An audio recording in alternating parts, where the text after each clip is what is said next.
Welcome to the May 19th, 2025 Troy City Council meeting. Please silence all cell phones for the duration of our meeting. Tonight's invocation and pledge is led by Mr. Sievert. Please stand. Thank you. Could we please bow our heads? Dear Lord, we ask for your guidance today as we meet to discuss our city.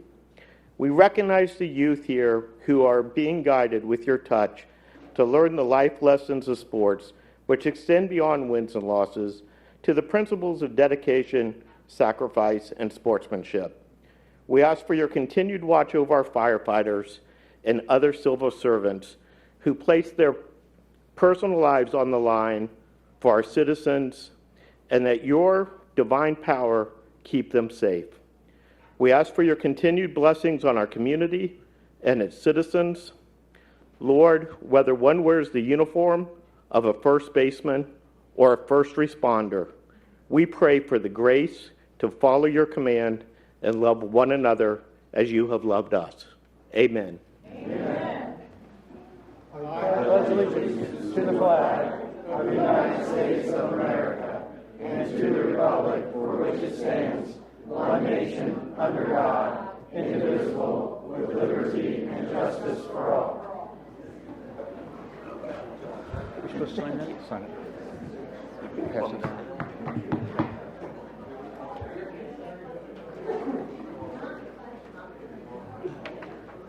Mrs. Knight, will you please call the roll? Mrs. Snee. Here. Mr. Phillips. Here. Mrs. Marshall. Here. Mr. Schilling. Present. Mrs. Westfall. Here. Mr. Pierce. Present. Mr. Sievert. Here. Mr. Whidden. Here. Mr. Twiss. Here. All members are present.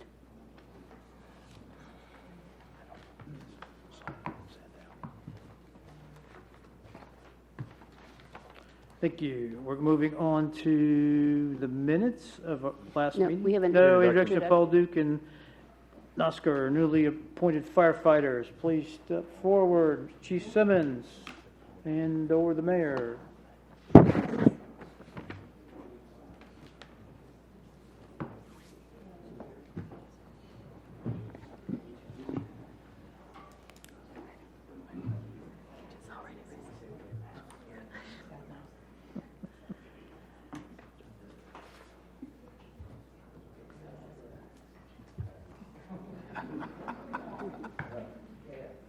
So we want to welcome two of our newest firefighters. I know each and one of these are from Troy. They were in our friendship program. Since all you young baseball players, this is Paul McDonald. Paul McDonald is a 24 Christian who I watched at a Bethel baseball game run right through a fence. And at that time, my son was playing baseball with Paul. And I'm like, what's the deal with this guy? Like, he looks like he'd be a great firefighter. Only to find out that Paul wanted to be a welder. And then a couple more conversations with me and Paul, and then he applied for our friendship program. Just out of high school, just graduated 2024. Completed his firefighter 1 and 2 at the State of Ohio Fire Academy. Finished his EMT through the Edison State Community College, and he's now a full-time firefighter. So we're so happy to have you, Paul.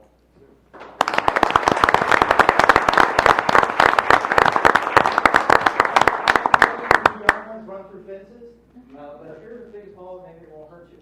Now Ethan Nosker, he's from Troy, from the city of Troy. Graduated Troy High School in 24. And so now Ethan is a little different than Paul. He came to us in our friendship program, and a lot of our firefighters were saying, "Man, we're not sure about that Ethan Nosker."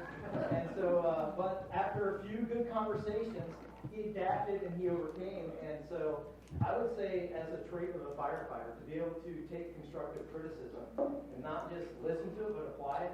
And then he became one of the fan favorites. So, man, we're just so excited for our friendship program, as well as two young individuals here from our local community that want to serve in a capacity that hopefully they don't have to, but if you ever have one of those bad days in your life and you need a firefighter, we got great individuals that will respond and do the call. So, but at this time,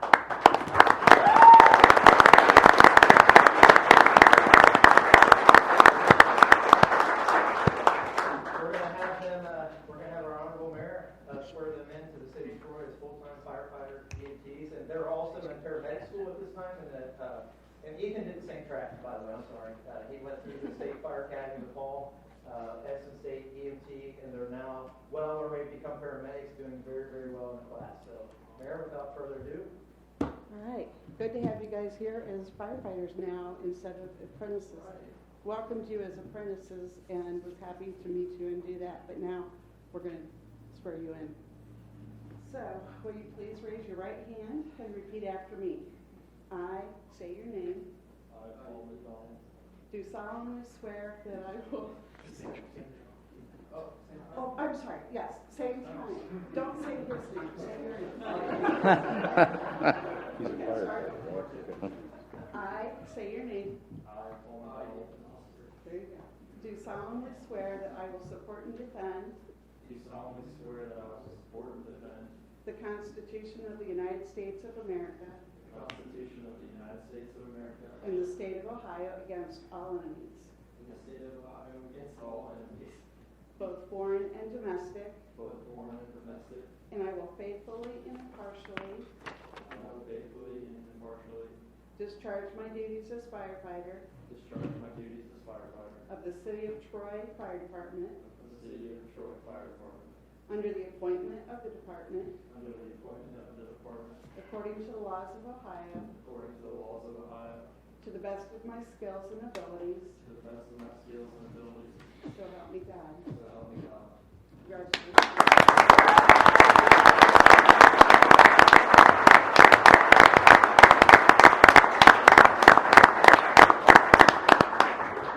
So, probationary shield. Congratulations, guys.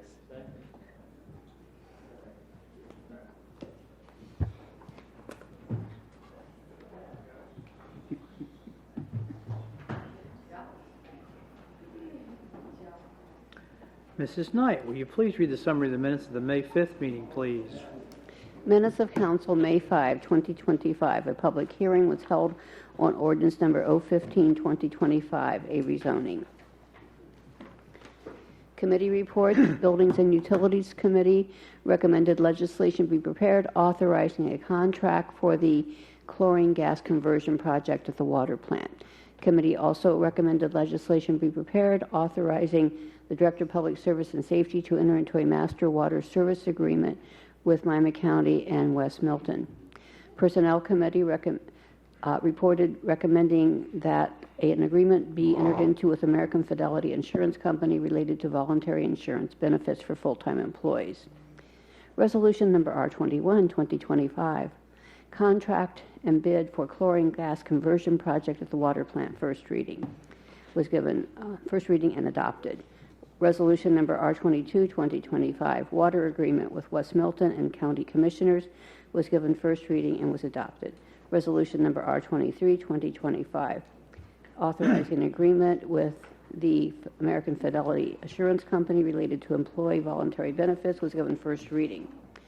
Ordinance number 06, 2025, accepting the Board of Education replat for various easements, was given third reading and was adopted. Ordinance number 015, 2025, rezoning of a parcel, was given second title reading. Following various comments, council adjourned at 8:08 p.m. Move to accept the minutes? Second. Motion to accept the minutes by Mr. Whidden, seconded by Mr. Schilling. Mrs. Knight, please call the roll. Mr. Phillips, Yes. Mrs. Marshall, Yes. Mr. Schilling, Yes. Mrs. Westfall, Yes. Mr. Pierce, Yes. Mr. Siebert, Yes. Mr. Whidden, Yes. Mr. Twist, Yes. Mrs. Snee. Yes. Minutes are approved. Thank you. Moving on to committee reports. We'll start tonight with community partnerships. Mrs. Marshall. This committee met May 12th to consider authorizing the city to participate in the program year 2025 CHIP partnership agreement with Miami County and Piqua. This is a grant application program for qualifying LMI extensive home rehabilitation and smaller home repair projects. Only by being a party to the partnership agreement can rehabilitation or repair projects in Troy be included for any CHIP funds awarded. It is the recommendation of this committee that legislation be prepared authorizing the Director of Public Service and Safety to enter into the PY 2025 CHIP Program Partnership Agreement between the Miami County Board of Commissioners, the City of Piqua, Ohio, and the City of Troy, Ohio. Respectfully submitted by Mr. Sievert, Mr. Twist, and myself as chair. Questions, comments? You have another one? I do have another one.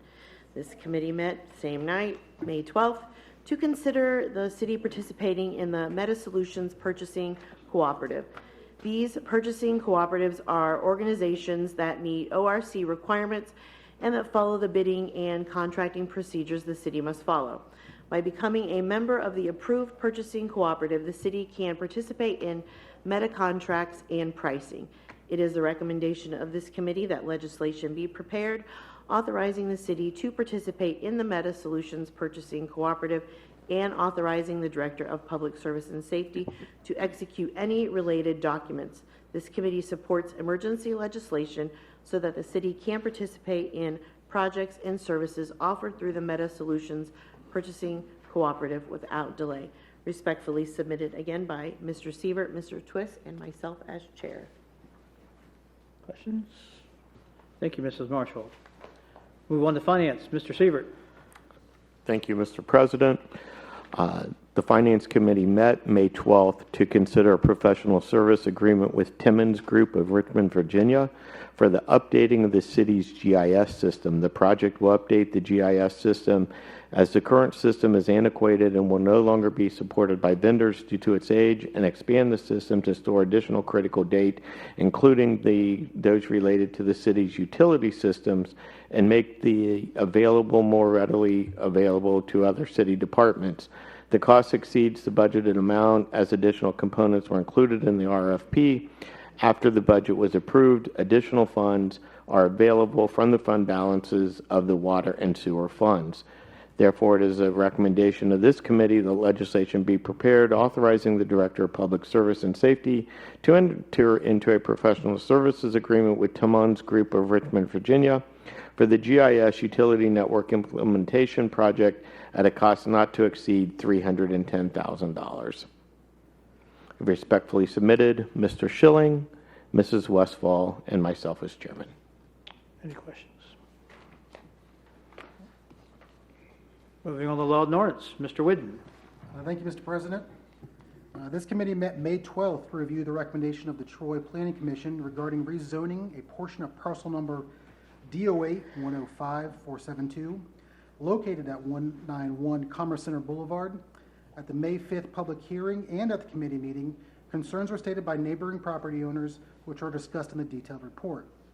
After considering all the comments made and reviewing the information provided, this committee recommends that council support the recommendation of the Troy Planning Commission and approve ordinance number 015-2025 based on the findings set forth in the detailed report. This is respectfully submitted by Christy Marshall, William Twist, and myself as chair. Questions on the rezone? You also have an oral liquor permit? I do. The Ohio Division of Liquor Control has transmitted the attached notice of a stock transfer for the D1, D2, D3, and D6 liquor permits held by Speakeasy Ramen LLC, doing business as Speakeasy Miso. The police department has not recommended an objection or that a hearing be requested. Questions on that? Moving on to streets and sidewalks. Mr. Phillips. Thank you, Mr. President. This committee met May 12 regarding the final consent legislation requested by the Ohio Department of Transportation for the ODOT resurfacing project of a portion of West Main Street from Experiment Farm Road to the Western Corporation limit. This project will be bid by ODOT this summer, with the city responsible for approximately 20% of the project cost. It is the recommendation of the committee which is recommending that legislation be prepared approving the final consent legislation for the ODOT resurfacing project of a portion of West Main Street from Experimental Farm Road to the Western Corporation limit, and the payment of $194,832. The city's estimated share of the project cost. Based on the ODOT format and the date the city's estimated cost is to be paid, this committee supports emergency legislation. And this is respectfully submitted by Mr. Schilling, Mrs. Westfall, and myself as chair. Questions, comments? You have another one? And the last report is also this committee met on May 12 regarding the preliminary consent legislation requested by the Ohio Department of Transportation related to ODOT resurfacing Experiment Farm Road from the North Corporation limit to State Route 41, which is West Main Street, in the state fiscal year 2027 work plan. The city will be required to pay approximately 38% of the project cost at the time it is bid. It is the recommendation of the committee that legislation be prepared approving the preliminary consent legislation for the ODOT resurfacing project of Experiment Farm Road from the Northern Corporation limit to State Route 41, with the city responsible for a share of the project cost. Based on the ODOT format, this committee supports emergency legislation, and this is also respectfully submitted by Mr. Schilling, Mrs. Westfall, and myself as chair. Any questions? Thank you, sir. We reached the point in time where the citizens can have their comments, come to the podium, give your name and address. You can address anything that's on our agenda tonight. At this portion, you'll be limited to 2 minutes. Mr. Kerber, please keep the time. This is only at the end. You can talk as long as you want to talk. This is the 2 minute on anything that's on our agenda. So that's not the, right? No. What? No. Yeah. No.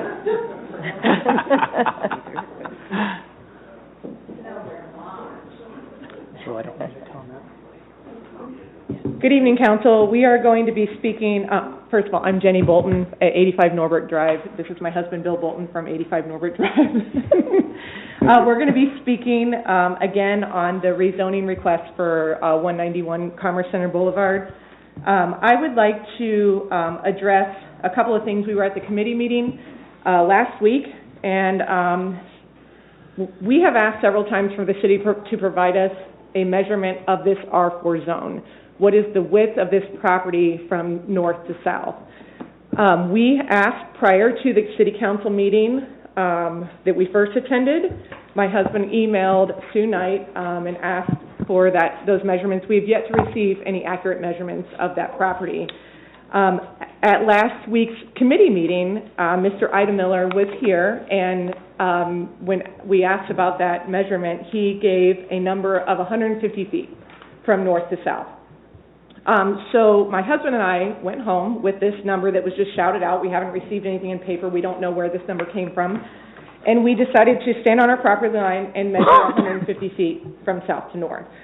And if this area, we don't believe this area to be, in fact, 150 feet, number one. We believe that it is smaller than that because if you measure 150 feet to the north from our property line, you impede onto some agricultural and farming property. And from my understanding from the zoning, you are not allowed to farm in mass production of agricultural areas on an R4 zone. So I believe that this measurement is false. With that being said, I'm not sure how the council can vote on a recommendation from a committee from a determination that was made off of numbers that have not been factually provided to us or the committee. The Law and Ordinance Committee does not have enough information to decide or to give you a recommendation to go either way. Thank you very much. Thank you.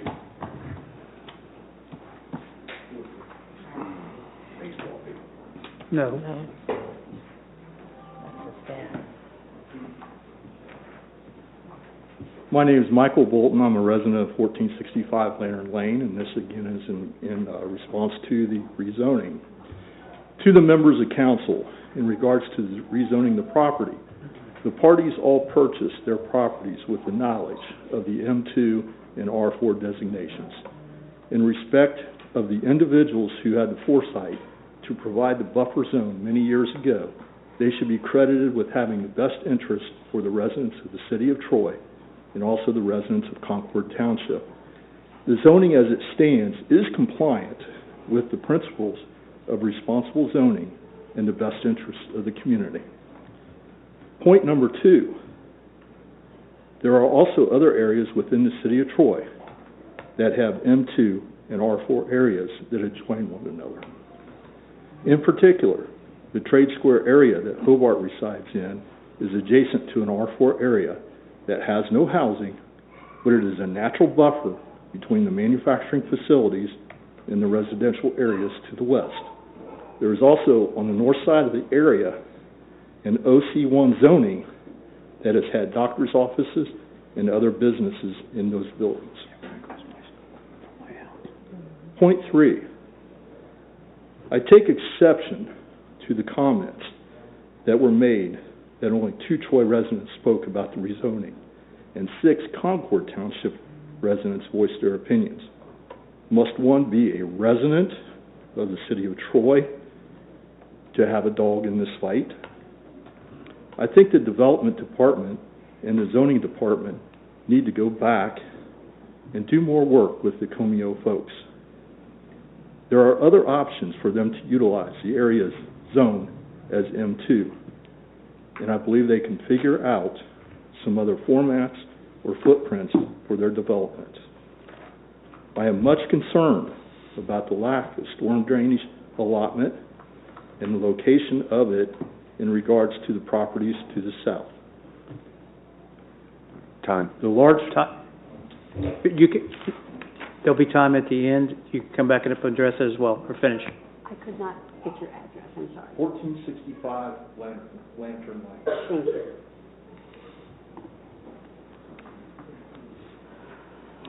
Anyone else on items on our agenda? Okay. Seeing none, Mrs. Knight, will you please read Resolution R23, 2025? Resolution number R23, 2025. Resolution authorizing the Director of Public Service and Safety of the City of Troy, Ohio, to enter into a master employer services agreement with American Fidelity Assurance Company for an employee voluntary insurance benefit program for full-time City of Troy employees and elected officials eligible for city-provided health benefits. This is the second reading. Before anybody makes any motion, Mr. Kerber would like to make some comments, correct?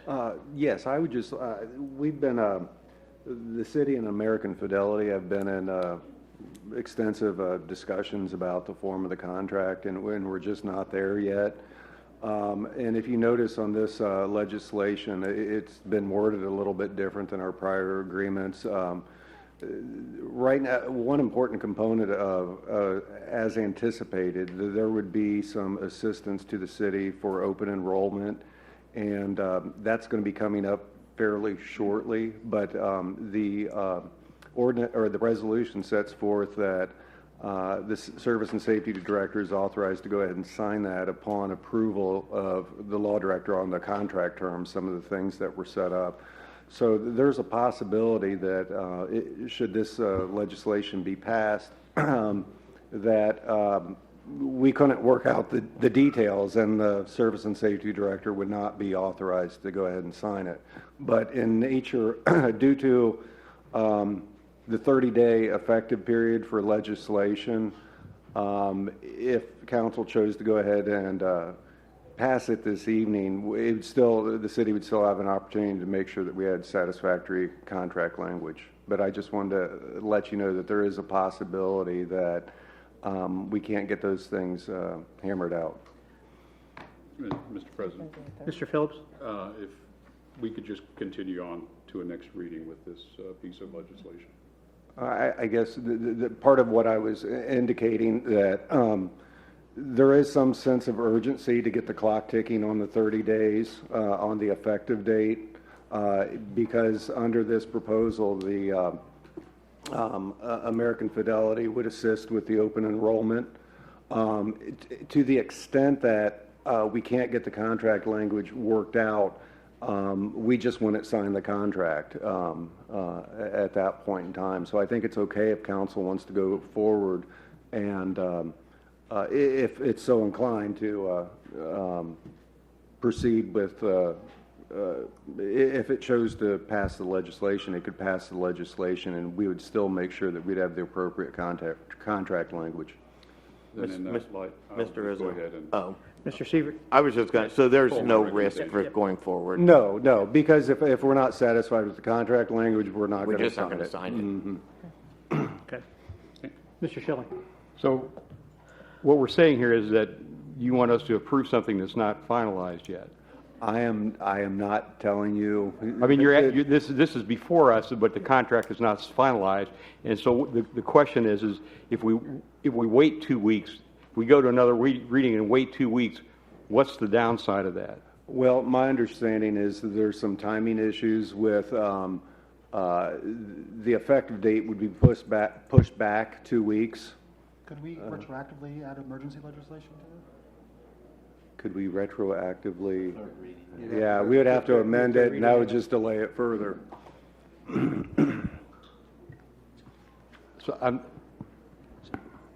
So what's the rush on the effective date? I mean, if it's effective, June, we're talking about like June 1st or something, is that, I mean, or June 15th? My understanding is there was going to be some assistance with the open enrollment, and if it's not effective and we don't have that, it can't be signed until it's effective, the contract. So if it's pushed back, then the city would not receive the assistance with the open enrollment and the counseling that's contemplated in this.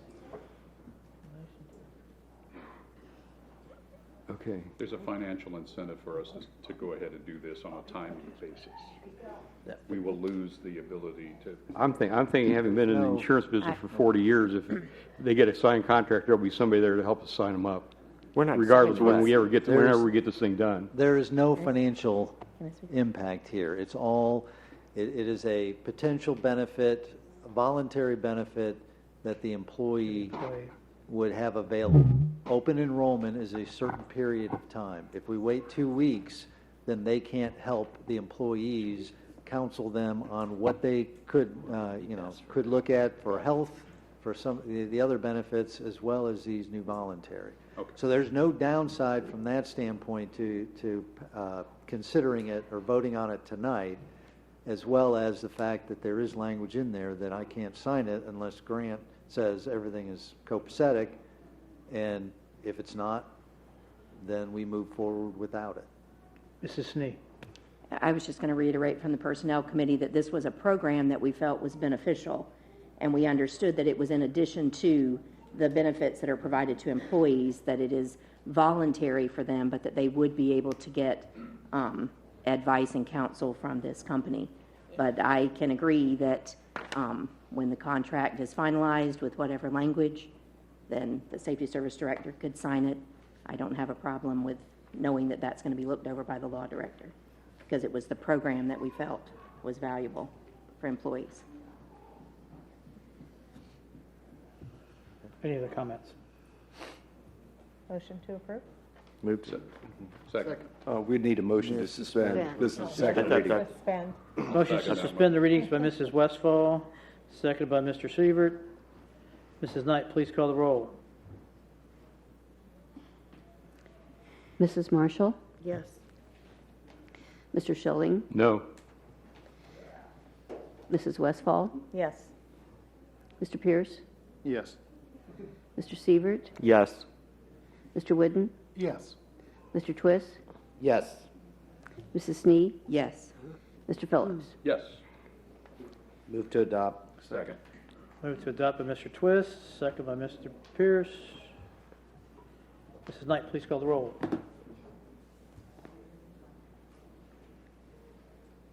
Mr. Schilling? No. Mrs. Westfall? Yes. Mr. Pierce? Yes. Mr. Sievert? Yes. Mr. Whidden? Yes. Mr. Twist? Yes. Mrs. Snee? Yes. Mr. Phillips? Yes. Mrs. Marshall? Yes. Resolution is adopted. Mrs. Knight, will you please read Resolution R24, 2025? Resolution number R24, 2025. Resolution authorizing the Director of Public Service and Safety of the City of Troy, Ohio, to enter into PY 2025 CHIP Program Partnership Agreement by and between the Miami County Board of Commissioners, the City of Piqua, Ohio, and the City of Troy, Ohio, for the Ohio Department of Development, ODOD, Community Housing Impact and Preservation CHIP Program. This was reported on this evening. This is the first reading. Move to suspend. Second. Motion to suspend by Mr. Pierce, second by Mr. Phillips. Mrs. Knight, please call the roll. Mrs. Westfall. Yes. Mr. Pierce. Yes. Mr. Sievert. Yes. Mr. Whidden. Yes. Mr. Twist. Yes. Mrs. Snee. Yes. Mr. Phillips. Yes. Mrs. Marshall. Yes. Mr. Schilling. Yes. Move to adopt. Second. Motion to adopt by Mr. Whidden, second by Mr. Twist. Mrs. Knight, please call the roll. Mr. Pierce. Yes. Mr. Sievert. Yes. Mr. Whidden. Yes. Mr. Twist. Yes. Mrs. Snee. Yes. Mr. Phillips. Yes. Mrs. Marshall. Yes. Mr. Schilling. Yes. Mrs. Westfall. Yes. Resolution is adopted. Mrs. Knight, will you please read Resolution 25, 2025? Resolution number R25, 2025.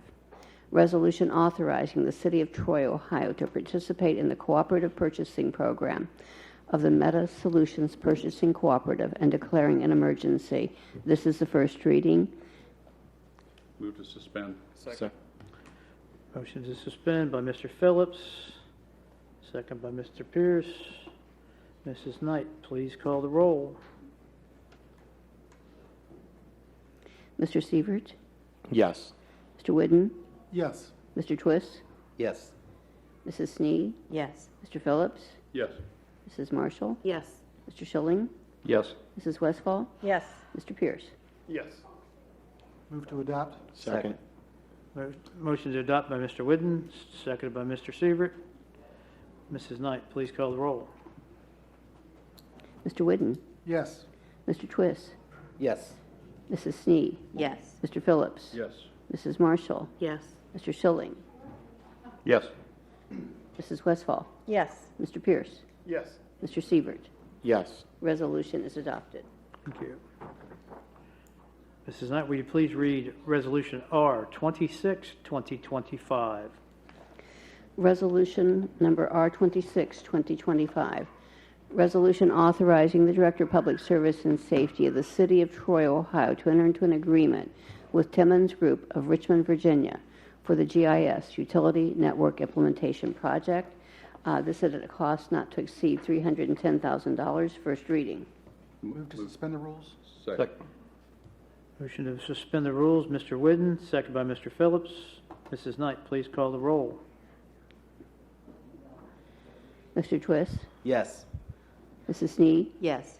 Mr. Phillips. Yes. Mrs. Marshall. Yes. Mr. Schilling. Yes. Mrs. Westfall. Yes. Mr. Pierce. Yes. Mr. Sievert. Yes. Mr. Whidden. Yes. Move to adopt. Second. Motion to adopt by Mr. Whidden, seconded by Mr. Twist. Mrs. Knight, please call the roll. Mrs. Snee. Yes. Mr. Phillips. Yes. Mrs. Marshall. Yes. Mr. Schilling. Yes. Mrs. Westfall. Yes. Mr. Pierce. Yes. Mr. Sievert. Yes. Mr. Whidden. Yes. Mr. Twist. Yes. Resolution is adopted. Mrs. Knight, please read Resolution R 27, 2025. Resolution number R27, 2025. Final resolution authorizing consent and cooperation with the Ohio Department of Transportation for the resurfacing of State Route 41, West Main Street, from Experiment Farm Road to the West Corporation limit of the City of Troy, Ohio, in FY fiscal year 2026. Participation in the project and declaring an emergency. This is the final consent legislation for ODOT. Includes the city's payment of $194,832 as the city's estimated share of the project. First reading. Move to suspend. Second. Move to suspend the readings, Mr. Phillips, seconded by Mr. Pierce. Mrs. Knight, please call the roll.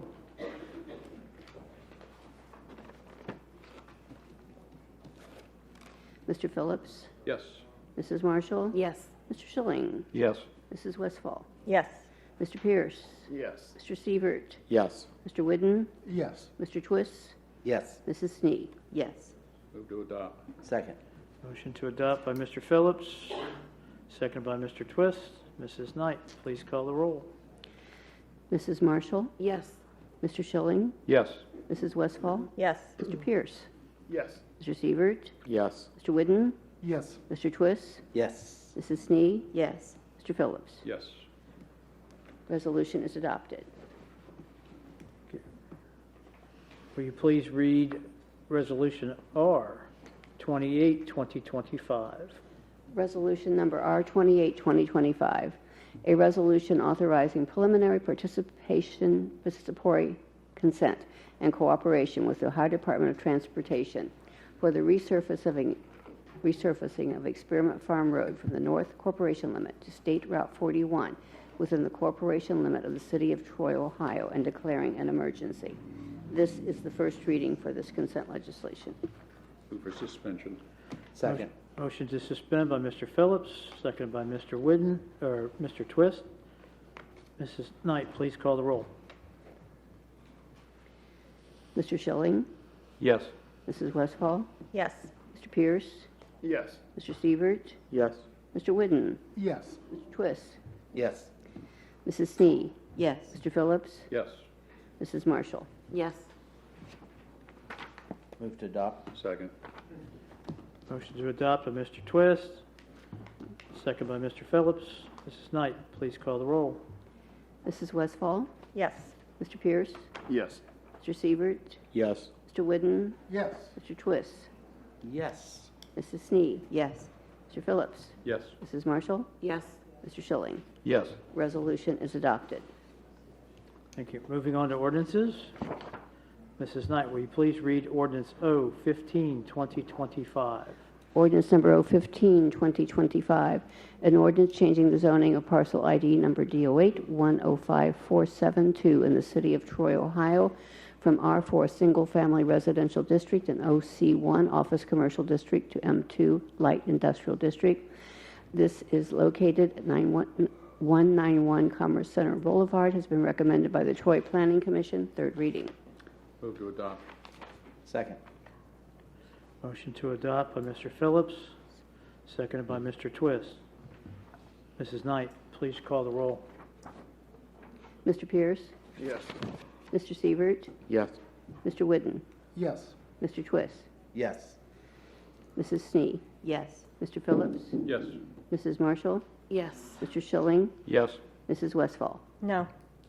Ordinance is adopted. Mrs. Knight, will you read our final ordinance for the evening? Ordinance O 16, 2025.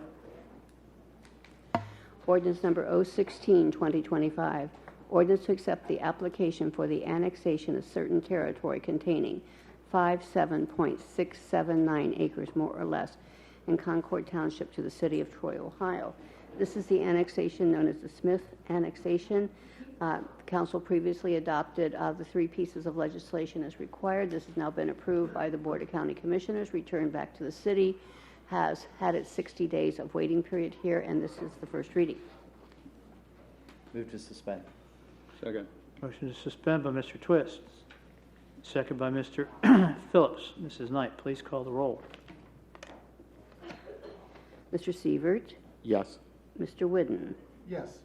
Mr. Twist, Yes. Mrs. Snee, Yes. Mr. Phillips, Yes. Mrs. Marshall, Yes. Mr. Schilling, Yes. Mrs. Westfall, Yes. Mr. Pierce. Yes. Thank you very much. Mrs. Knight, is there any communications or announcements this Was week? Move to suspension. adopt. Oh, sorry. Moving you along. Who we got? Move to adopt. Mr. Twist to adopt. Mr. Schilling, second. Now we can call the roll. Mr. Whidden, Yes. Mr. Twist, Yes. Mrs. Snee, Yes. Mr. Phillips, Yes. Mrs. Marshall, Yes. Mr. Schilling, Yes. Mrs. Westfall, Yes. Mr. Pierce, Yes. Mr. Sievert. Yes. Ordinance is adopted. Now we're on to communication and announcements. Mrs. Knight, No, sir. any comments, Mayor? Just two tonight. I think we're all celebrating the fact that West Main Street is open, and glad that that portion of road construction is done. Also, just looking forward to the Strawberry Festival coming up, first full weekend in June, and it's coming up much faster than I think we anticipated.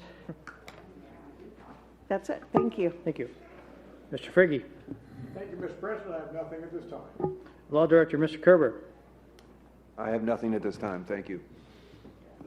I would like to echo the great work they did on West Main Street, and it will be finished when we get our black poles up. They also did a great job patching on Staunton Road. And when we get done with the council comments, this is the order we're going to go tonight in public comments. We're going to go with baseball. We will go with, if anyone wants to make a comment again about, I understand we have some people who want chickens.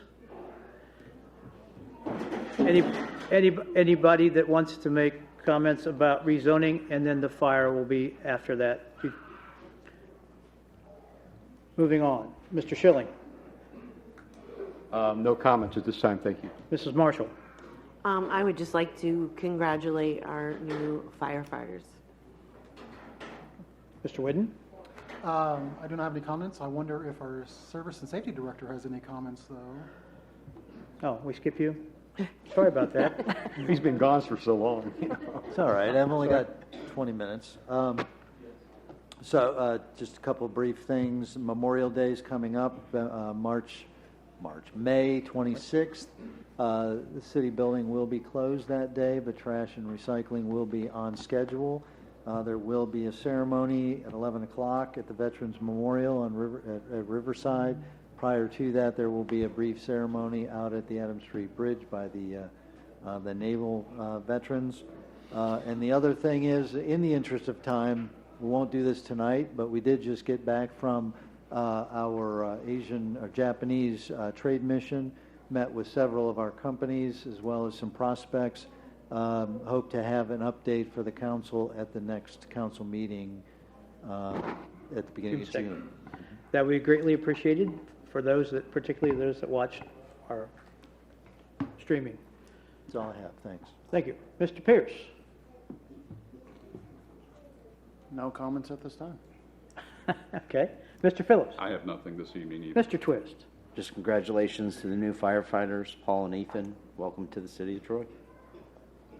Staff. This side of council. Mr. Twist, or Mr. Seaver, we're getting there. I'll make Todd's comment. I would like to I'll thank read your everyone who mind. came tonight and has been patient.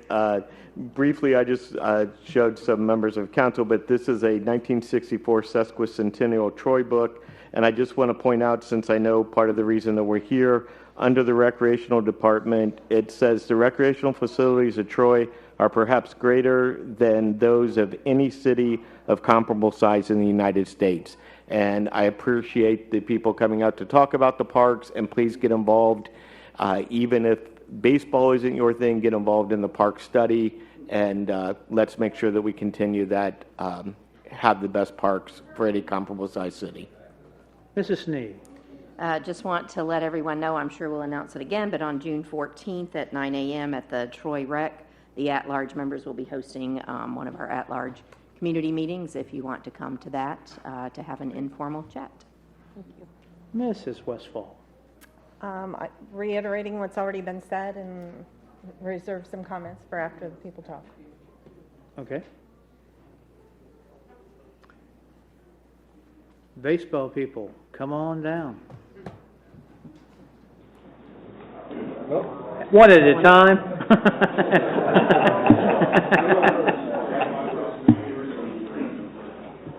Name and address at the podium for the record, and have your say. Good evening, council members. My name is Grant Westfall. I live at 2570 Troy Sidney Road in Troy, Ohio. I'm here on behalf of my father, Wade Westfall, who lives at 305 West Water Street in downtown Troy. He had every intention of being here this evening, but was unexpectedly invited to the White House to meet the President of the United States as part of our county leadership delegation. Many of you know him as Miami County Commissioner, a longtime Troy resident, and driving force behind youth sports, downtown development, and quality of life initiatives that continue to stay and strengthen our community. I know him as Dad. To my kids, he is Pops. So as someone who was shaped by this town and by the game of baseball, I'm honored to speak for him tonight. Before I read his message, I want to share why this means so much to me. I was born right here in the Troy community, growing up in Miami East School District, attending St. Pat's School early on, and then Miami East. I played in Troy Junior Baseball, spent many years traveling with select teams and was lucky enough to play some college ball.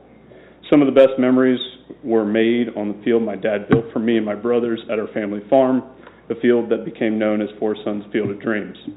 What started as a practice field cut out in the middle of a pasture quickly became a real ball field, hosting countless practices and games. I can remember when the Nuke complex flooded, one of the many times, just days before a major tournament.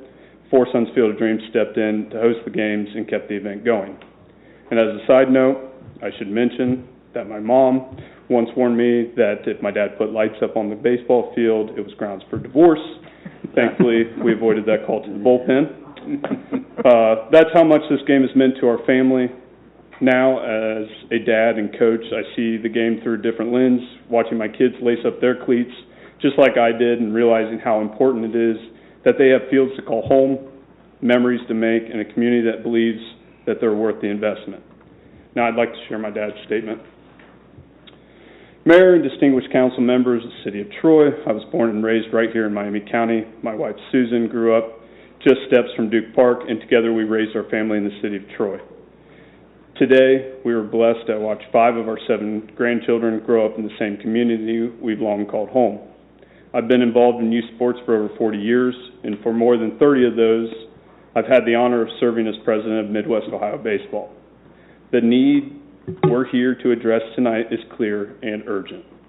As we all know, the current fields at the Nuke complex are in the floodplain. And nearly every year, our community, especially dedicated volunteers running the youth program, are forced to watch time, effort, and opportunity literally go down the river.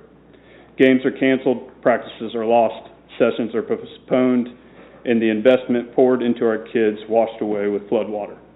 This isn't just about expansion, it's about reliability. That's why we're here together, united as a baseball community. Troy Junior Baseball, Troy Trojans Baseball, Troy Bombers, Troy Junior and Senior High School Baseball, Midwest Ohio Baseball, Troy Post 43, and with the support of our community leaders and even a former professional baseball player. This project brings together the heart of Troy to invest in its future, its kids.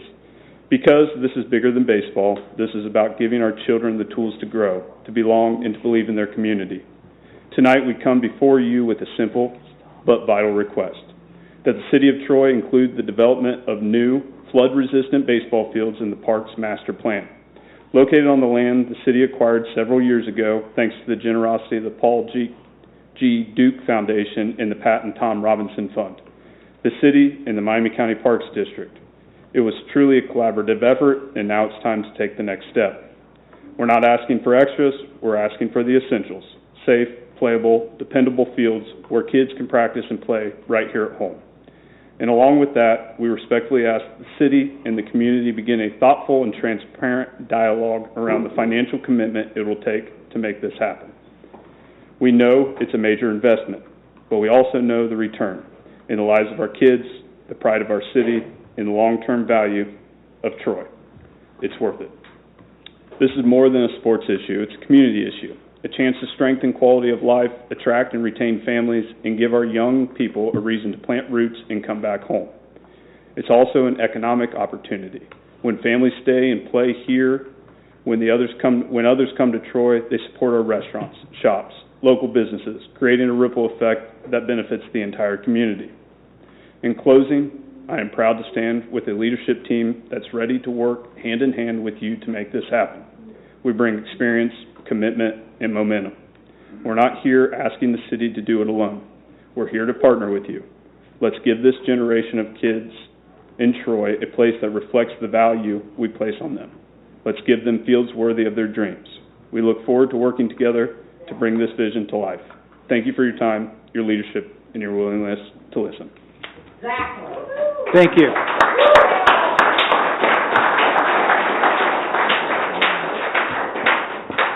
One note, while they're speaking, if you guys could keep as quiet as possible, because we hear the feedback and rumbling while they're speaking, it would be appreciated. Thank you. Mr. Brown. I'm Frosty Brown. I live at 703 West Market Street, born and raised here. Have pursued baseball a long time and got a lot of opportunities through baseball. all of my education was provided by baseball and scholarships and that type of thing, and so I came back to my hometown to give back. And so today's issue is about the youngest among us, okay? Those little fellas over there. I have a place to play, and a lot of these guys, and if you want to find me, my other residence is at Duke Park, okay? We run the concession stand. We've had a great relationship with the city of Troy. I have, and our TL baseball boosters have, and we sponsor 130 kids. 8 teams are from the Bombers, the Troy Bombers. And then I have the Troy American Legion team, and this is my 55th year doing that. And we also have a junior team. So we get involved with a lot of baseball. We also run a facility up by the lumber yard, and it's called the Academy. It's our academy, and so we have a lot of kids from a lot of different teams come there. I'm representing all the 130 some kids and coaches that belong to the TL baseball boosters, and I've done this so long that I don't think I remember a spring that didn't flood on these young kids. Okay, we started a project a couple of years ago at Duke Park, and I really like to see that continue. Okay, and that's what my message is today, and it's by the oldest guy here, and I just want to tell you I appreciate it.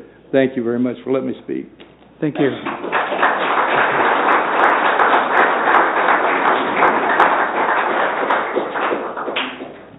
Hello, I'm Heath Murray at 249 Riverside Drive in Troy.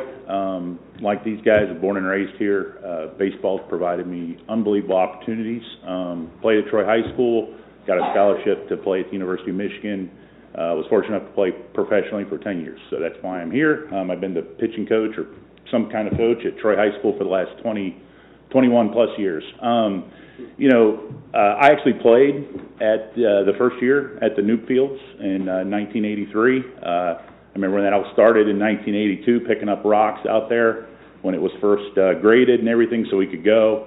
And it was controversial back then. And I remember as a 9-year-old, like, hey, why are you doing this? It's a floodplain.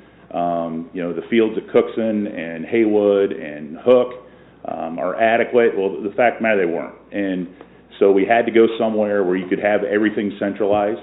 And unfortunately, over the years, we've learned that, yeah, they were right. The floodplain was an issue. So, we're here today, again, like Grant said, not asking for any favors, just your support and helping us with this endeavor and trying to get things going. I know, several years ago, we made an attempt at this to try to get one central location for these kids to be able to hold tournaments, which, will bring in a lot of revenue to the city, that we can have parking, we can have concessions, help these organizations raise money, and not have to continue to go to local businesses and asking for the same things every year. Hey, we need new fencing, we need dirt, we need this, we need that, and, the ability to just simply play games. So we appreciate any support you could give us. Thank you. Thanks, Heath.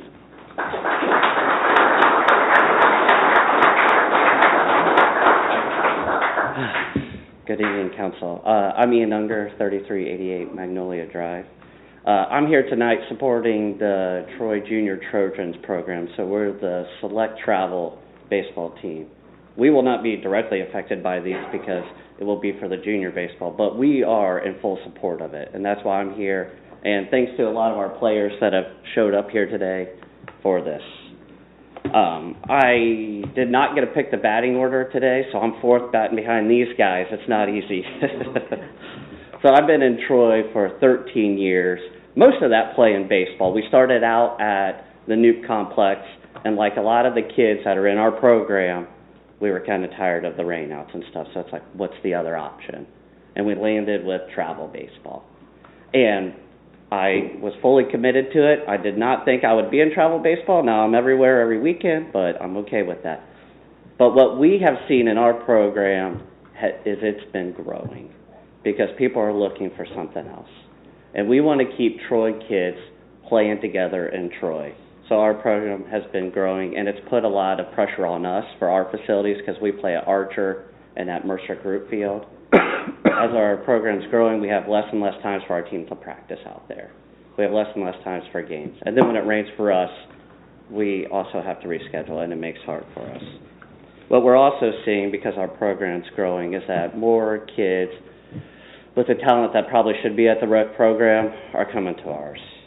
And then it's depleting the rec program because they're looking for better facilities to play on. And we feel with better facilities, those kids would stay out there, make that program better, get better opportunities to play the positions they would. Because if you guys haven't been to travel baseball games, it can be a little crazy and a little intense, and sometimes it's too much for some of the players. So, that is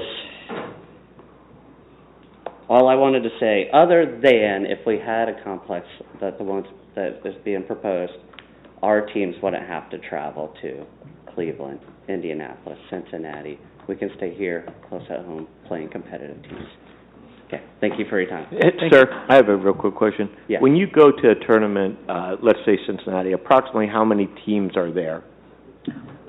Depending on it, but it'll be age groups from 8U through 14U, and it could be 100 to 125 teams. All of 12 to 15 kids? Yeah. So approximately 1,200 people? Yes. Well, Thank you. It's a busy place to be. Question? Jeff?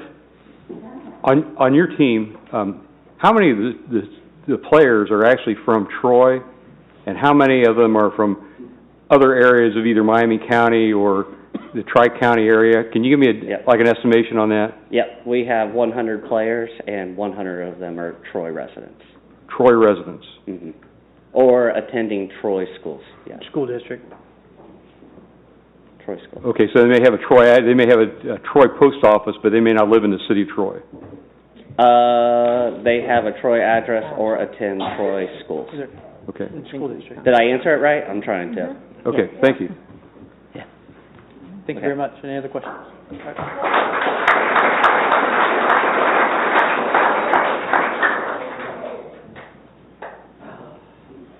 Ty Welker, 691 Loxley Lane.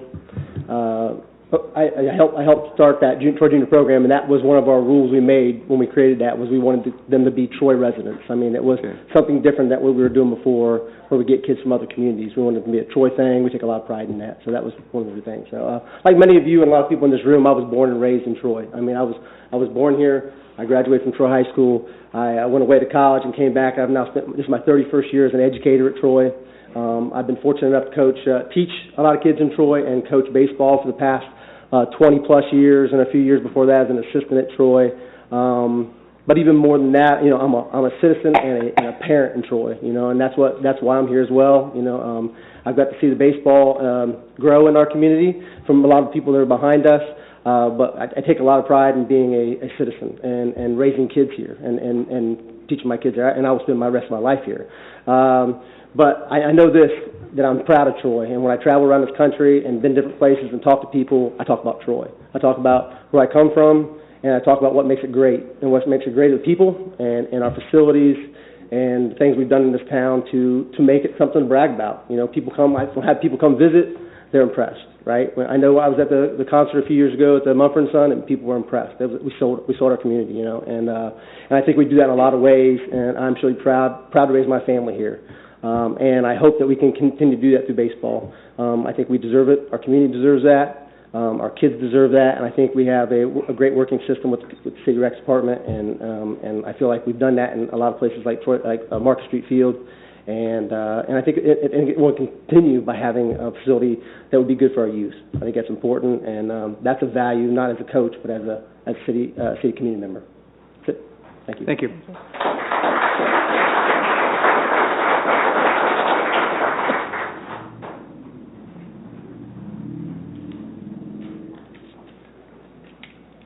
Got to have these reading glasses. Good evening, members of council. Thank you for the opportunity to speak tonight. My name is Greg Beamer. I serve as the Vice President of Baseball Operations for Midwest Ohio Baseball. I live at 7610 North Main Street in Dayton. I'd like to begin by recognizing League President Wade Westfall.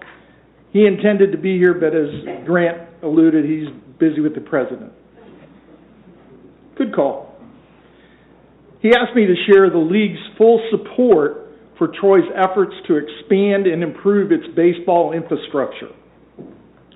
The Midwest Ohio Baseball League was founded in 1990 as the Dayton Baseball League.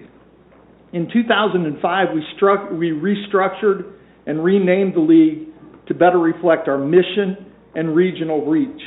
At our peak, we served 4,000 families and over 1,000 coaches, from Sydney at the north to northern Cincinnati to Richmond in the west and beyond Springfield to the east, truly covering the entire Miami Valley. Our mission is to provide the highest appropriate level of competition for players aged 7 to 16 while developing character, discipline, and sportsmanship. We work hand in hand with recreational leagues, tournament organizers, and school programs to create a healthy, sustainable baseball ecosystem in the Miami Valley. Let me be clear about this. We do not manage fields. We do not own fields. We do not profit from fields. But we do bring teams. We bring families. We bring opportunity when infrastructure is available in place to support it. And right now, Troy is missing that opportunity.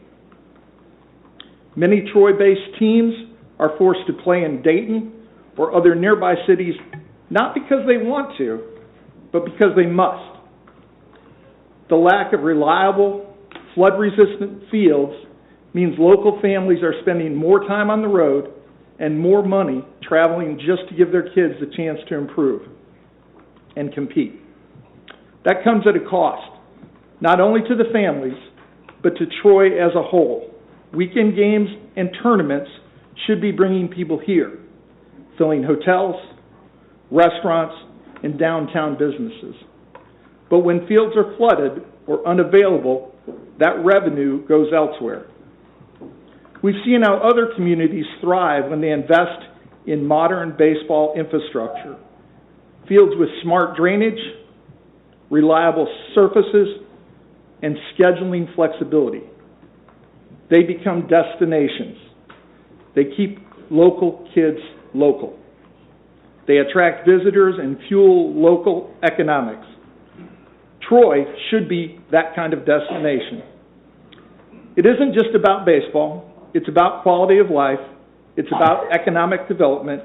And it's about showing Troy families that this city is invested in its children and in the experiences that shape them.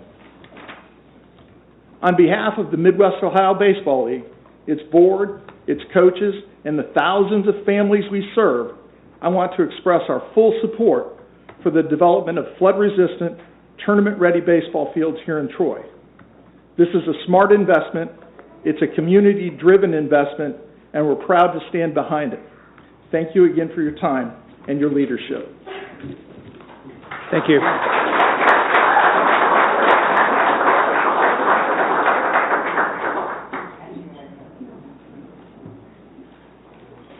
Good evening.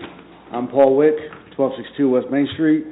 I am president of Troy Junior Baseball. And with all my baseball community here, we are just coming before the board to ask for the collaboration to be able to be playing on good fields. I did just come from the complex tonight. We were finally able to play on a couple of fields that we haven't been able to play on since the last flood. A month of working on one field, we finally got to play on it tonight. It's a lot of work out there, but we are willing to do it for our kids to play baseball. I grew up here in Troy. I played baseball out at the Noop complex myself. Was I good? No. I was never going to make it to college or the MLB, but I just love playing the game. The game allowed me the opportunity to be with friends, play together as a team, and learn how to win and lose. Baseball is so unpredictable. Any team really has an opportunity to win a tournament. Last season, our J-ball team, our 7- and 8-year-olds, we had one team that won one game all year and came back in the tournament. They overcame all those failures, came back in the tournament, and were second place. So having these kids learn those life lessons on the baseball field is just one of the greatest things that you can have in a city, in a community. Baseball is America's pastime, so we want to keep that going, keep it coming to Troy, and have our players from Troy. We have almost 400 players in Troy junior baseball. That's actually a low number from when I talked to other people years back. We've had over 1,000 players in Troy junior baseball, and we only have just under 400 this year. They are coming back to us. They are tired of traveling. They don't want to run off to Piqua and Tip City just to play on a field, and some people can't afford travel money ball. So we want to offer our residents, our Troy people, the opportunity to play baseball at a recreational league, at recreational prices, at a recreational skill level. Some kids are like me. I wasn't going to make it very far anywhere. I love to pitch, but 40 miles an hour is never going to make it to anywhere besides recreational ball. That was the best I was ever going to be. So I joined the board 4 years ago, and we have been fighting this water ever since. The concession stand itself hasn't been used as a concession stand since 2013 flood. We've had food trucks come in and set up for our players and to be able to eat from that. We just have so many problems with our fields that we just sometimes just can't play. Unfortunately, with the storms tomorrow, Wednesday, that they're projected, we may not be able to play the rest of the week. Tonight's games may be the last ones this week before Memorial Day.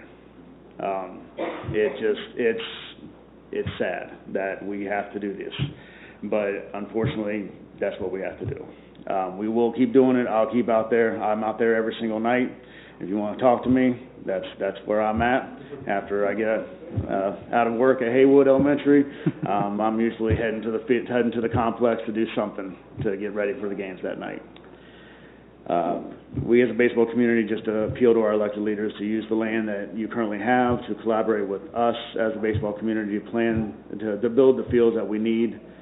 I have great aspirations for baseball in this town. I'm sure that when we have better fields to play on, that the youth of Troy will come back to our fantastic organization. The youth of our community need you, our council members, to put this great plan that Wade Westfall put together as a top priority for our Parks Department and make it so that we have great fields to play on again. Thank you. Mr. Rick. Mr. Schilling. Again, you said you had 400 players in your just under 400 toward junior baseball, and this you play 5 years old to 15. Okay, you play out at Newfield. Yes. Okay, and again, how many of those children are actually Troy residents, and how many are from other parts of the county and that type of thing? 99%. I mean, it's almost all of them. We have very few. I remember one that contacted me is the only one I can think of that was actually from Piqua, and they were late registration to Piqua, and they came to us. So almost all 400 are Troy residents, Troy addresses. Okay, thank you so much. Thank you. Thank you.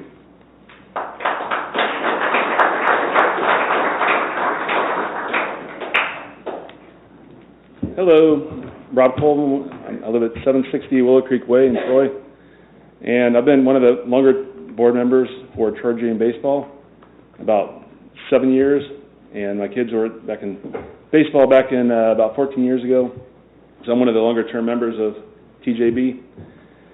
But really want to be here tonight to thank you for your time, but really what we're talking about is an opportunity for us, for the community. We're asking you to approve this new baseball field initiative for the kids. They're more than ready to play on good fields. They're well-deserved fields. It's not just about baseball, as you've heard. It's a common theme here.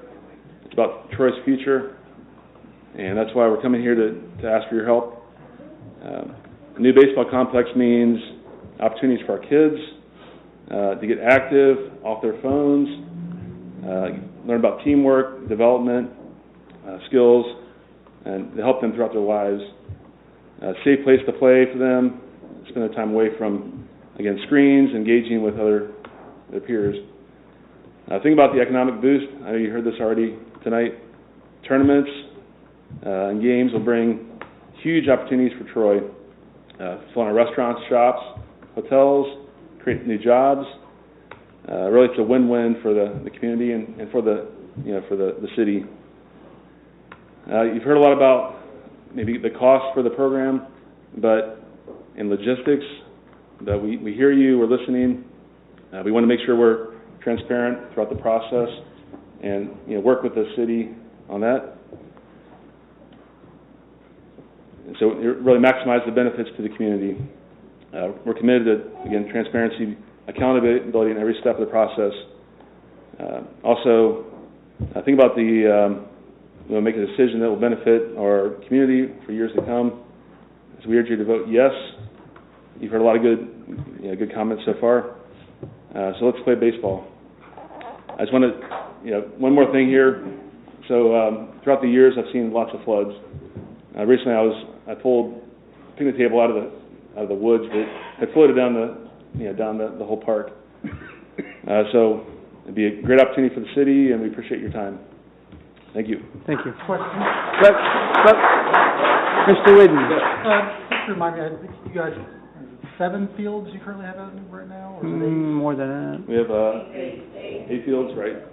8 fields. Would a new complex just, if you had your idea, would it be a mixture of T-ball fields and the same number of fields? Right, we have 2 T-ball fields, we have 2 J-ball fields, junior baseball fields, 2 minor fields, and 2 major fields currently. And those, I remember 14 years ago, that park was packed. We had concession stands. We can't do that anymore because of the flooding. But yeah, I'm sure it'd be full with baseball. But that would be the appropriate mix, you would think, if... Yeah, I think so, with all the other community organizations here too. I mean, I think we definitely fill the fields up. Okay. Thank you. So the more fields, the better, but yeah. Thank you. Thank you. Thank you.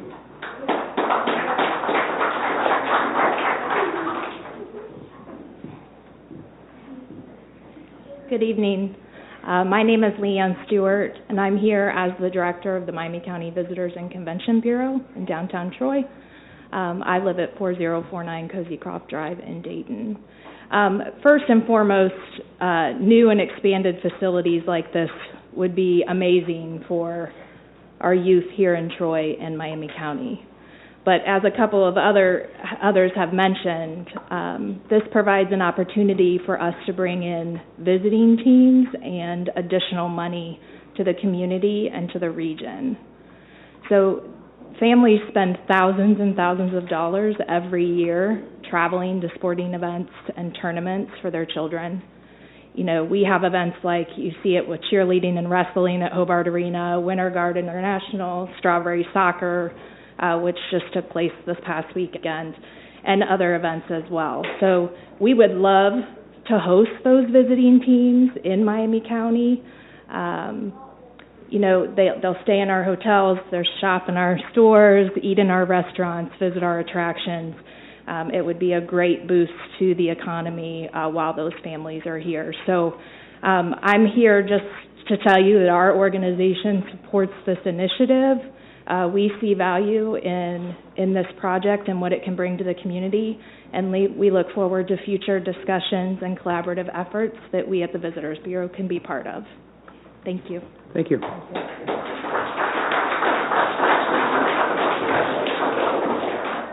Come on up. Come on up.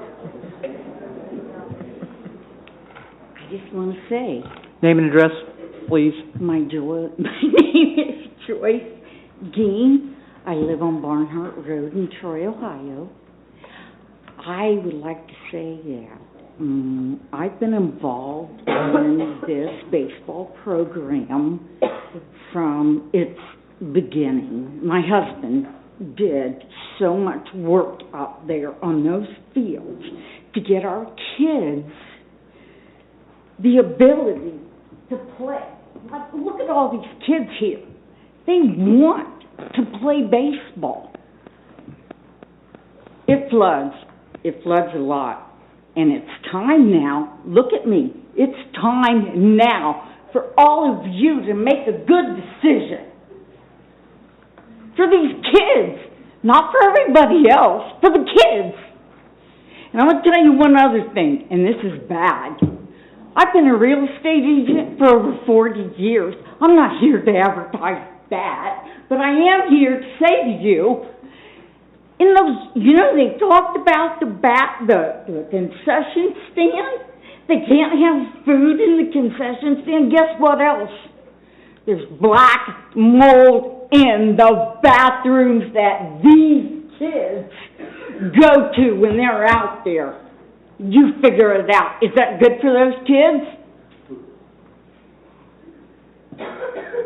Anybody? It's not good. So you figure it out. Thank you.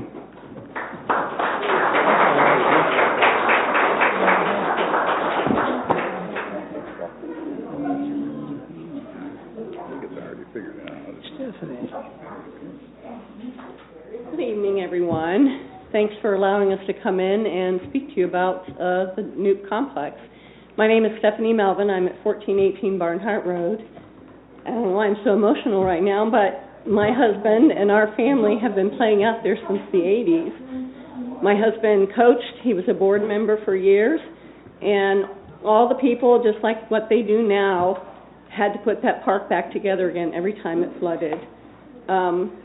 I looked at the board roster for the organization, and they're only half full. I can only imagine, even today, let alone back then, having to come into the season already feeling defeated that we know it's going to flood and we're going to need all the volunteer hours and for people to come out and put the park back together so the kids can play. You know, and we all feel very strongly that we'd like to have those fields elsewhere so that the kids can play and get their opportunity to play. You know, the fact that so many kids have moved into travel teams for numerous reasons, I realize, is it does not bode well for the organization out there and for the fields out there. So I just encourage all of you to get behind it and just appreciate your time and support. Thank you. Thank you.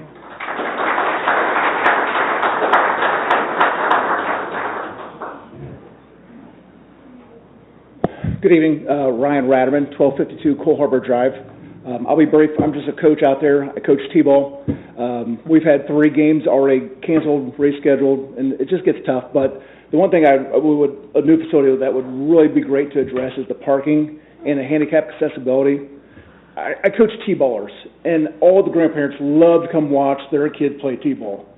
But to push a stroller or to push a wheelchair or to push, anything, or to get somebody out there that has a physical, disability, it's extremely tough. And then they have to park way far away. So, like I said, a new facility would really, really help in those just small little sectors of what really needs to be addressed. So, yes, the flooding is horrible, but it's just more than just the flooding. So, please consider it. We'd love to work with you, but appreciate your time. Thanks.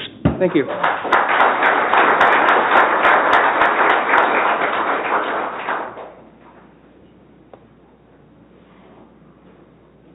Anyone else on baseball?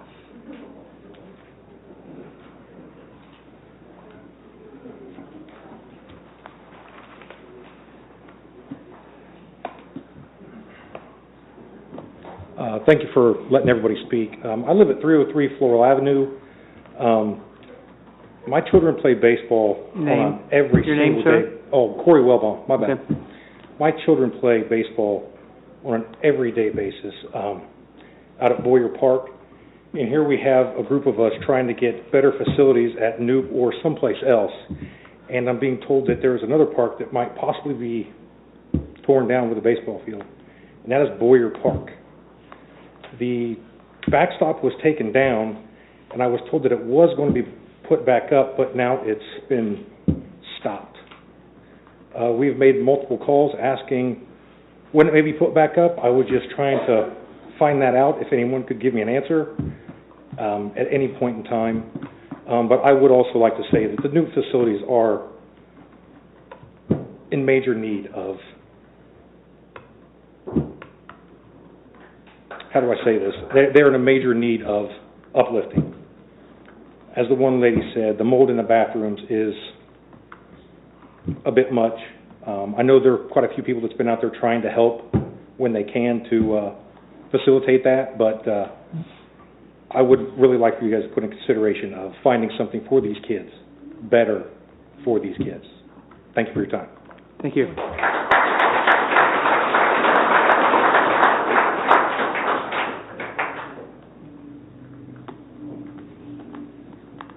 Anyone else?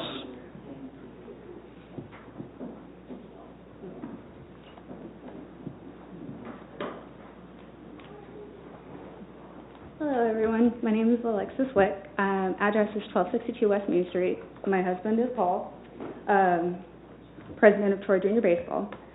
I'm speaking on behalf of an outsider coming into the city of Troy. I knew about the city of Troy growing up. I grew up in Beaver Creek, went to Carroll High School. From Beaver Creek, played in Kettering. Kettering had a phenomenal recreation baseball community. The city of Troy has Troy Junior Baseball. The field and the complex that they have is not very good. Paul alone has spent over 40, 50 hours trying to get one field ready to play this year. One field. Field one. That is the amount of money that could be brought into the city of Troy is astronomical. You have tournament fees. Then you have individuals who are going to stay in the hotels, bring in revenue to the city of Troy. It really would be beneficial for the city to help out with this. Thank you. Thank you.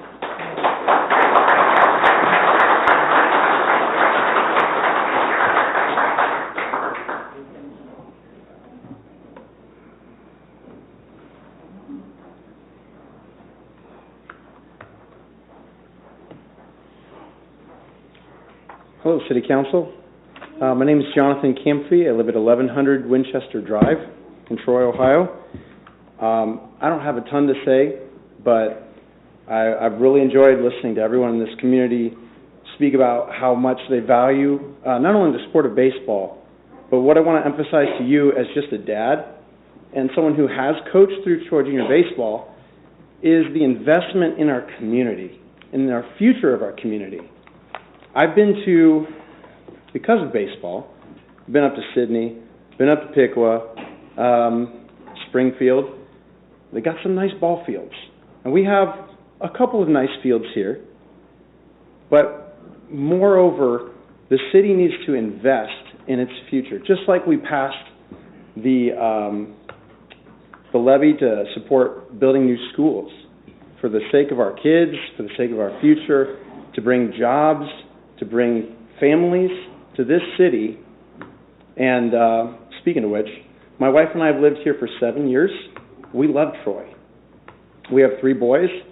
All of them are playing baseball or have played baseball, and we've made a lot of friends, a lot of connections. We're starting to feel like this is our home now. Like we can put down roots, raise our kids. We have a great school system, and we're excited for the investment that this town is making. And I want to compliment you all, not only for the work that you've done, making sure that the infrastructure to have Troy be a town that people want to be in, but also for what will happen.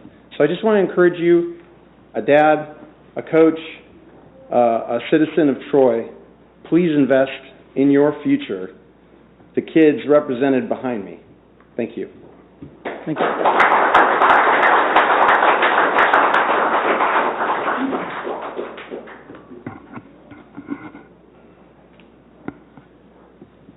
Anyone else want to speak on baseball? Anybody in the hallway? Good to go. He's got one cup. We're good. I appreciate all of you people coming and speaking and concern, especially recognition to Mr. Brown as being an alumni of this program, the dedication that you have done over 53 years, and not to downplay Ty or Heath or any of the other coaches. I think your points were well received. you're welcome to stay for the rest of the meeting, or you can go home and put your kids to bed or go out and play baseball. And we'll move on to, we got people want to talk about chickens? That took care of it.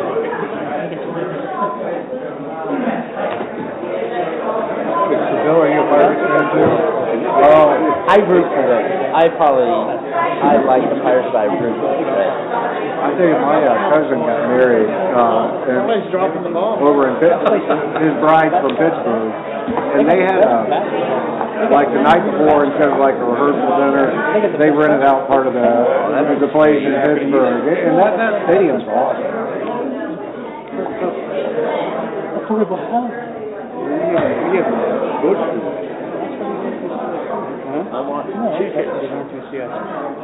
I'm starting to watch some chicken right now. I'm getting hungry. Well, you're gonna have to grade it. Yeah, but I mean, it's really, Yeah. It's got wood. It's not big enough. It's not big enough to put what they're talking about. We don't have a park big enough. This thing is wrapped all the way around. No, it's just railroad tracks. But that thing's I've got. that's very back there wrapped around.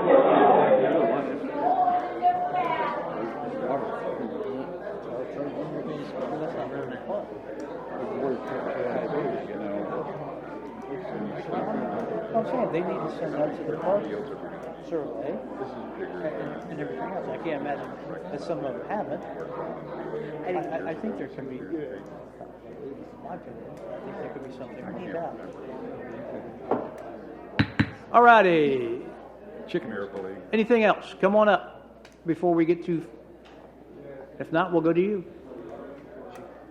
Chickens? Any other topics other than fire? Yes, ma'am, come on up. Oh, did someone bring Chick-fil-A or something? That would. Hey, my name is Heather Schenker. I live at 522 Union Street. We've lived here. Hold on. Hang on. Hey, baseball, if you're going, shut the door. We can't shut the door. Can't shut the door. I know, but move on downstairs. If they shut the door. I know. Hi, my name is Heather Schenker. I live at 522 Union Street here in town. I've lived here for a little over a year. We're trying to redo the house because the previous people were not the best. If you Google the address, you will know. So we're working a lot. Part of the issue that we've had, and I spoke with Jeff last week, we have a speeding problem. We have people 60, 70, 80 miles an hour down the road. It's 25-mile-an-hour zone.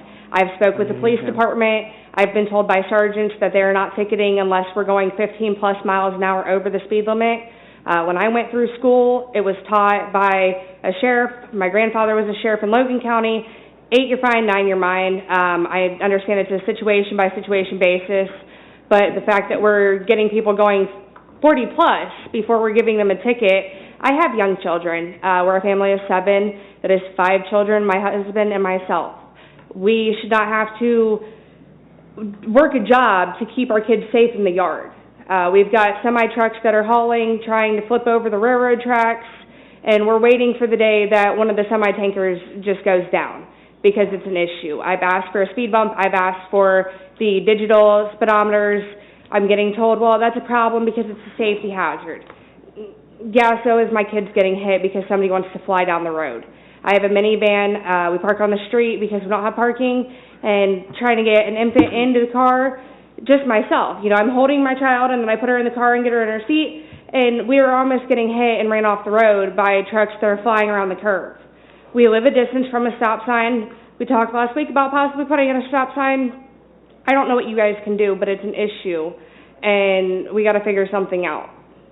But I was told to come in here because officers are not willing to listen to me unless it's coming from the city. How far down Union did you say you were? We live about 8 houses from the railroad tracks going towards them. We live right down by Novacell. Down by the baseball field? Yes. Mercer Field, okay. Yes, What was your address again? 522. Follow up with the chief. Yep, we will refer that and see what Mr. Chief McKinney will do for you. Okay.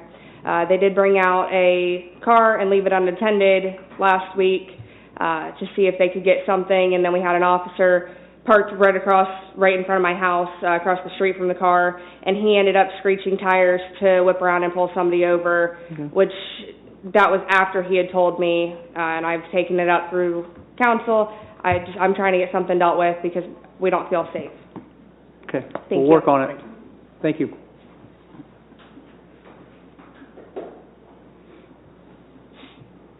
Anyone else? Feel free. Thank you.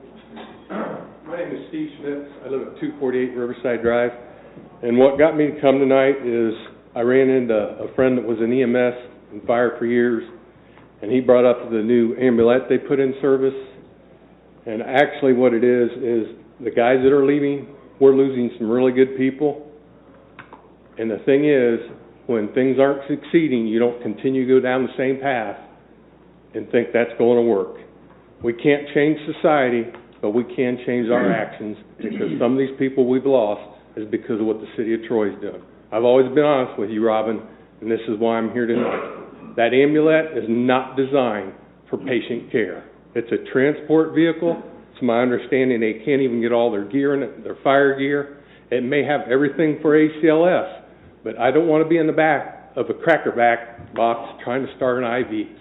And if something goes wrong, because on falls, they downgrade falls because they don't think they're anything.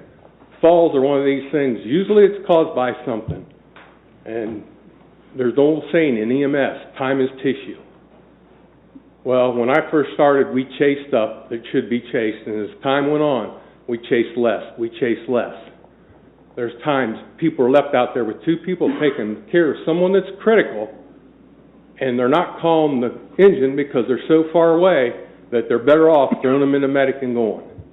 That's not what I think the city should be doing. We pay taxes for services, not to do other things. Let's see, where am I? It's a turnoff to employees. I know guys that will not apply here when you run that ambulance the way you're doing it, because they don't want to run clear across town to take something that might be minor then turns out serious, and they get their butts run off that day because they're on that Medic 15. I think the other thing I've heard complaints from the guys is that say the policies are being changed all the time. They're not sure what they're supposed to do, and in the fire service, one of the big things is stuff is clear and concise. You can't be changing stuff all the time to meet a need so you can make this thing work. The first thing that should be done tonight, Robin, is that thing should be taken out of service. You have the power, tell him, take it out of service. We should not be putting our people in, running clear across town from downtown on someone that falls, and you turn out, what's if it's a stroke and it's one of your loved ones? They're back to time and tissue. If you want to run somebody out there, which you do, it's called backfill. You let 13 take the run, you take that ambulance, take two guys out there, and they fill in while those guys are on a run. I've never heard of a city running a vehicle clear through the other side of town to cover another station that's in-house. One thing we do is, I hear this, hours of utilization. That is for EMS. Why are we applying it to the fire service? Patrick? That's EMS, not fires. My understanding is we're not paying our guys to go to medic school. They have to do it on their own time. I've heard if the guys go to medic school, they have to find fill-in. There's not another city around here with the employment situation it is that's not paying their people. And if you do find one, it might be few, but you have to do things to get people here. We're losing people that I bet, before I left, I'd have bet my whole paycheck that these kids would have never left. And we've lost a few good ones lately, and here's the thing is, I know of 3 or 4 that are looking to leaving. Then on the fire, what bothers me about the fire is the busier our medics are, because we're a cross-trained department, the more often we're going out on fires with 2 and 4 people that get there early. Just the other day, I seen an article in Fire Engineering that was talking about how important it is to have somebody out of the building in the first 2 to 3 minutes if you're doing a rescue. With the way we're staffing now, that's not happening. Unless you'd be lucky and everybody be in station and things would fall.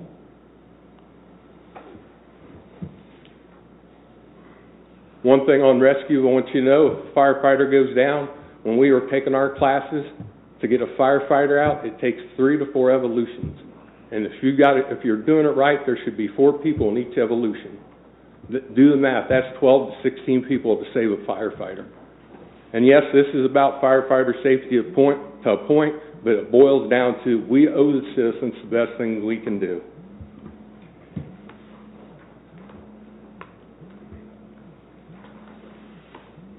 And I think one thing that bothers me too is some of these guys leaving, when they leave, I don't know what the exact word was, it's like, well, if you want to leave, go ahead and leave. Well, if that gets down to the other people that already work there and they hear that stuff, what do you think the attitude is? I've always been up front with you. I've never wanted the city to go at 20 people. I understand that's not realistic. But I understand it's realistic to put 5 downtown, 5 out at Station 3, and 3 at 3.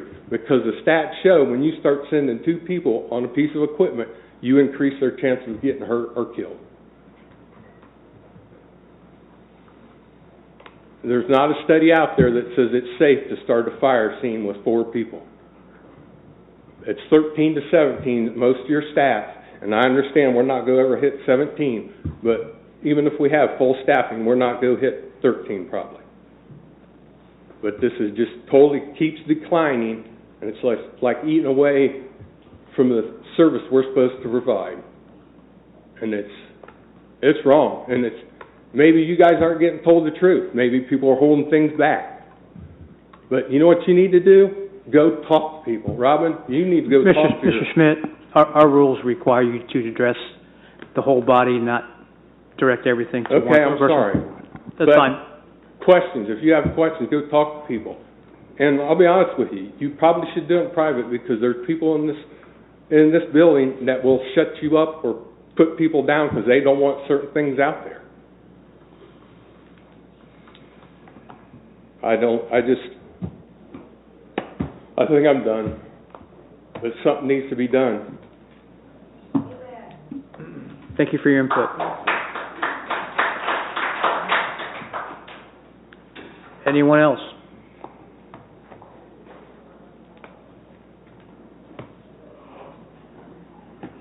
Good evening again. It's Jenny Bolton from 85 Norbert. I don't know if in the chaos of everybody leaving, we missed our opportunity to speak again on, okay, I just wanted to make sure we did not. You can. Well, the only thing we really wanted to ask at this point was, is there an opportunity for an appeal because it was not a unanimous vote? There was some verbiage in the appeal section of the zoning code that we were not sure if we were able to appeal or not. Does anybody know the answer to that? Mr. Kerber? Generally, the ordinance was passed. There's really not an appeal process on a zoning change as such, but it wasn't passed by emergency legislation.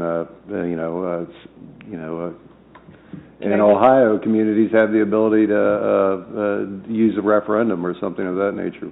Okay, can I just read to you what it says and maybe you can help me understand? Well, I'd be happy to talk to you afterwards. Okay. And because sometimes when you're parsing through different, I'd like to look at it in context and maybe have an opportunity to talk to you. Understood. Thank you. And I would like to also just invite everybody out to our property to take a look at what is being requested. Did you guys voted on that zoning? I know the vote has been made, but I still feel like we are ready to possibly appeal this if we have the opportunity and maybe hire legal counsel if necessary to try and protect our property. Thank you. Okay. Thank you. I did drive by your property, just so you know. I did. I knew it was your property because I saw you in the driveway. But I did go out and look at it. Thank you. So. Mhm. Anyone else have comments?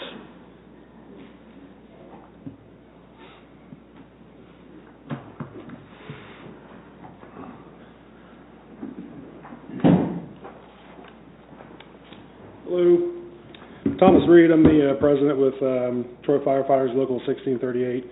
I live at 341 Cardigan Road, Dayton. So yeah, I just kind of wanted to talk about Medic 15 for a minute. I'm sure a lot of you have already seen a lot of stuff out there. The way it was presented to us, we were given an email prior to all this before it was put in service. So Medic 15 will be placed at Station 11 and will respond to the first priority 4 or 5 call.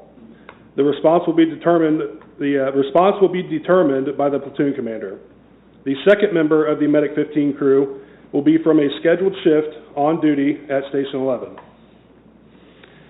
This will place Medic 11 as the 4th out ambulance in the event that Medic 15 is on a call. In the event of a higher priority call at Station 11, Medic 11 will respond with its normal assigned crew. In the event of a call-off for the scheduled shift, the previously scheduled overtime position will fill the vacancy on shift. This will then make Medic 15 unavailable for the shift. This member may have the option to extend to the 1,900 hours or keep until the 1,700 hours. So that's what we were told multiple occasions. Day 1, that changed. Medic 11 was pretty much pushed to the side. It is not responding to high priority calls. If Medic 15 is out on a call, a low priority call, and a high priority call comes in, it could be heart attack, stroke, difficulty breathing, full arrest, that kind of stuff. The outer stations are coming in and taking those calls from a farther distance. Our concern is the response time to get to these critical calls. The way it was presented, we still kind of had our questions, but like I said, day 1, it changed immediately. Also, what changed was if someone was to call off. That also happened day 1, but it ended up being filled and put back in service. Most recent was a couple of days ago. Someone called in sick. One of our members was forced to work, and he had already, his kid at Miami East School, they had a field trip to Columbus. He was supposed to be a chaperone. He could not make it because we went back on what we were told. So he was forced to work. Medic 15 stayed in service. So the core issue here isn't just about a vehicle or a shift.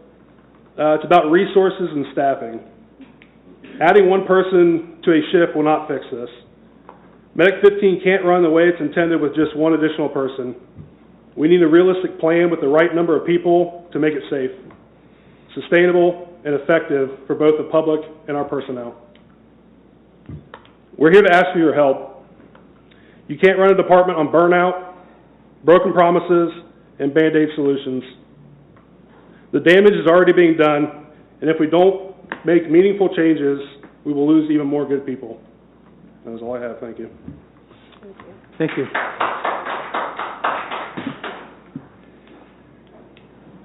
Anyone else?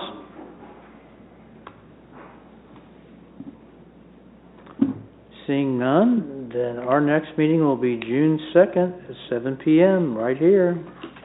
Thank you for attending. Thank you for your patience. Thank you for your comments. We are adjourned.